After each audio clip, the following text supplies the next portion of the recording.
ये लीजिए, मेरा अम्मा अब ठीक हो गया है। डॉक्टर शर्मा,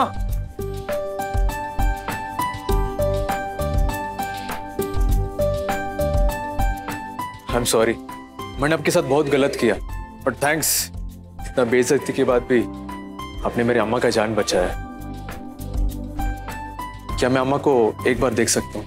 उनका पास नहीं जाएगा, बस दूर से देखेगा। नहीं। कीर्ति, एक बार अम्मा को देखने दो। उस इंसान को मुझे थैंक यू बोलना जिसने अम्मा का जान बचाया। उस फरिश्ते को तो मैं भी नहीं जानती, लेकिन अगर पता होता तब भी तुझे उसका नाम नहीं बताती।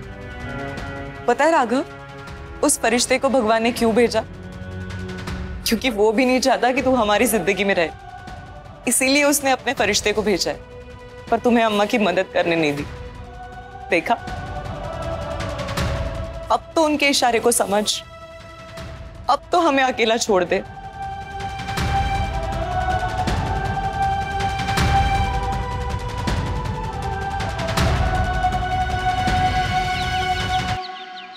आज के हमारे hats off to our heroes segment के गेस्ट है पल्लवी देशमुख और उनके बाबा विजय देशमुख, जिन्होंने आज तक इस शहर में इकत और पंचमपुरी साड़ी बुनने की प्रथा बरकरार रखी है। आइए सुनते हैं उन्हीं की कहानी, उन्हीं की जुबानी, वो कैसे हैदराबाद के कॉटेज इंडस्ट्री को रिव्यू करने की कोशिश कर रहे हैं। आई, इस कैमरा के सामने ना मुझे होना चाहिए था, इस अगली पल्लवी को नहीं। हाँ तो मिस्टर देशमुख, हमें आपके बारे में कुछ बताइए। जी, मैं 35 साल पहले कोल्हापुर से हैदराबाद आया।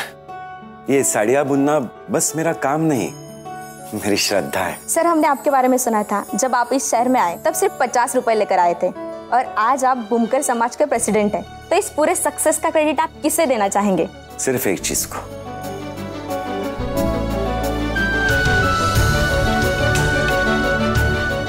इस शहर की मिट्टी को।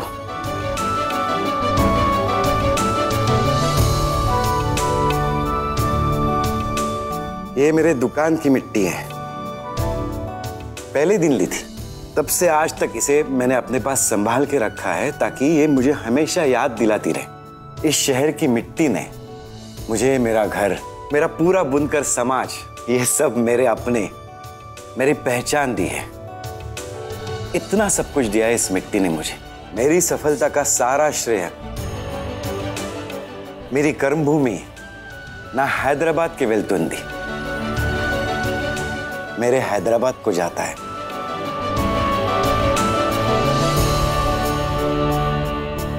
मेरा एडवेंचर और तुम्हारा बर्बादी का दिन तब तक खत्म नहीं होगा जब तक तुम्हें शहर छोड़ के चले नहीं जाता। मैं तुम्हारी जिंदगी में हर रोज एक नया तूफान लेके आएगा।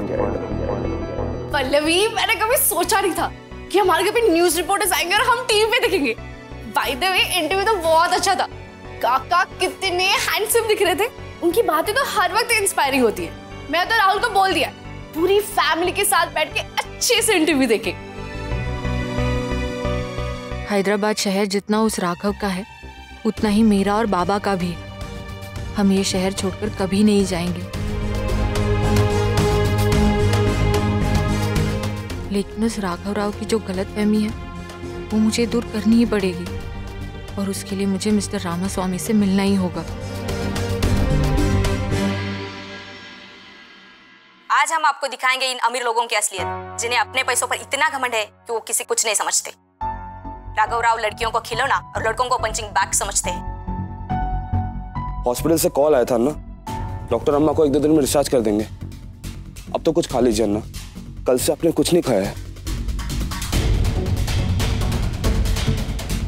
इन मीडिया वालों के पास कुछ काम नहीं है, टीआरपी के लिए कुछ भी बकवास करते हैं। असली हीरो पल्लवी देशमुख के बारे में। आज का हमारे heads off to our heroes segment के गेस्ट है पल्लवी देशमुख और उनके बाबा विजय देशमुख, जिन्होंने आज तक इस शहर में इकत और पंचमपुरी साड़ी बुनने की प्रथा बरकरार रखी है। इस लड़की से क्या लेना देना? उन्हीं की कहानी, उन्हीं की जुबानी, वो कैसे हैदराबाद के कॉटेज इंडस्ट्री को रिव्यू करने की कोशिश कर रहे हैं।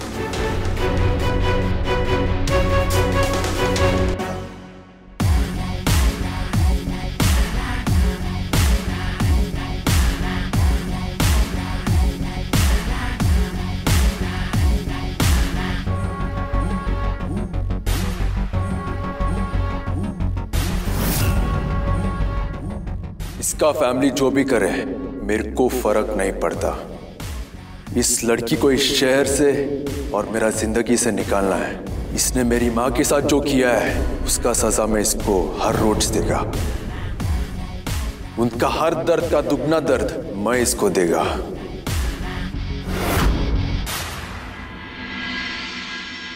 एक्सक्यूज मी, सावित्री जी कहाँ हैं? उनका फोन नहीं लग रहा और मुझे उनसे मिलना था। सावित्री जी तो 1 हफ्ते की छुट्टी पे गई है।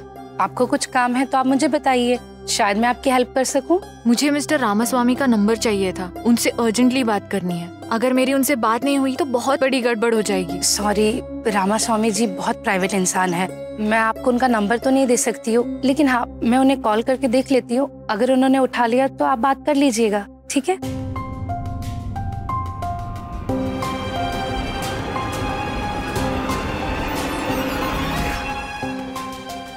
वो फोन तो नहीं उठा रहे। आप एक काम कीजिए, आप 1 हफ्ते के बाद सावित्री जी से मिल लीजिए, शायद वो आपकी बात करा सके।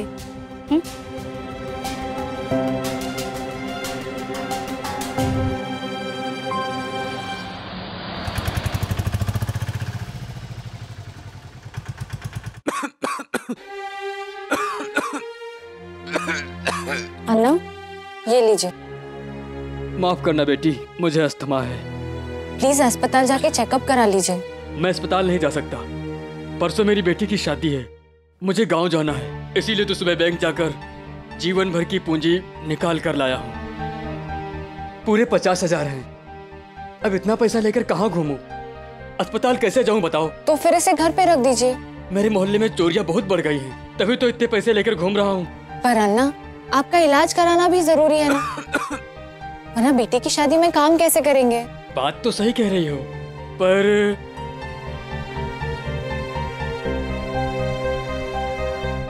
एक मिनट, तुम पल्लवी देशमुख हो ना? सुबह टीवी पर आई थी वो हैदराबाद की जान, तुम ही हो ना? बहुत नेक काम कर रही हो। ये मेरे पैसे भी तुम ही रख लो, मैं कल स्टेशन जाते समय आपसे ले लूंगा। अन्ना, मगर मैं कैसे? मना मत करो बेटा, इस गरीब पे एहसान करो। ये पैसे आपके पास रहेंगे तो मैं निश्चिंत होकर इलाज कर पाऊंगा। ये लो बेटा, मैं कल आऊंगा बेटा, पैसे संभाल कर रखना।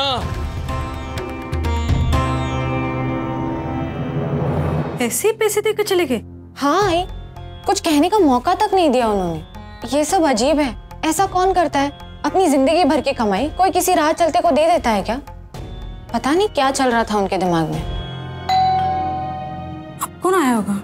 इंस्पेक्टर, आप यहाँ? क्या बात है? पल्लवी देशमुख कौन है यहाँ पे? जी इंस्पेक्टर, कहिए। मैं पल्लवी देशमुख हूँ। मिस पल्लवी, आपके खिलाफ पुलिस स्टेशन में पुलिस कंप्लेंट दर्ज की गई है। आपको हमारे साथ पुलिस स्टेशन चलना पड़ेगा।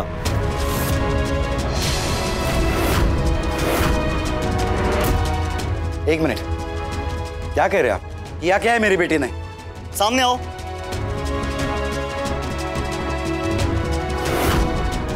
साहब, यही है वो, इसीलिए मेरे पैसे चुराए थे।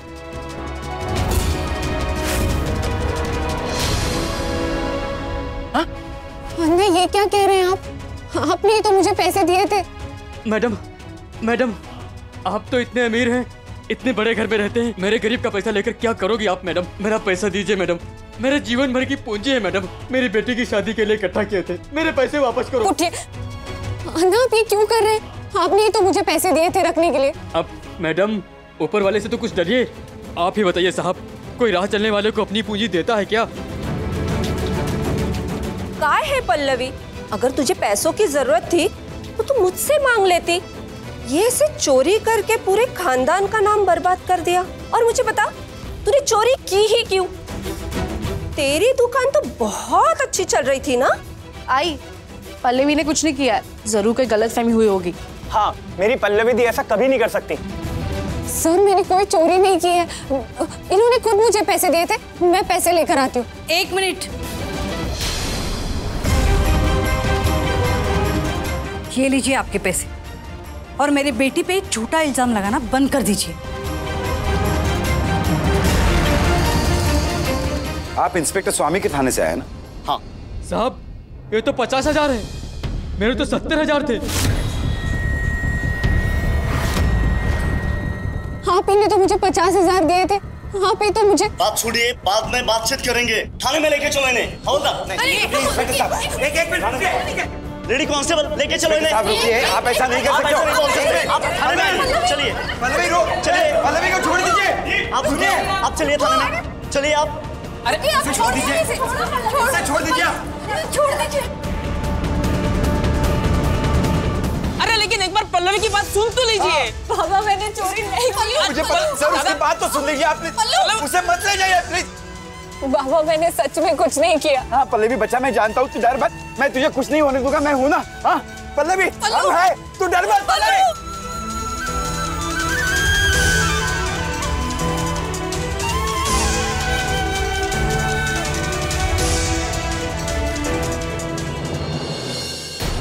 शारदा अक्का, इमेज रखना दी, पल्लवी को पुलिस काय को लेके गई? अगर वो चोरी करेगी तो पुलिस लेकर ही जाएगी ना। आज पूरे कॉलोनी में हमारी नाक काट दी उसने, अपनी लालच में पूरे घर की इज्जत उतार दी उसने। बस करो सुलोचना, पल्लवी मेरी बेटी है, मुझे पूरा यकीन है वो ऐसा कुछ भी नहीं करेगी। आओ चलिए पुलिस स्टेशन चलते।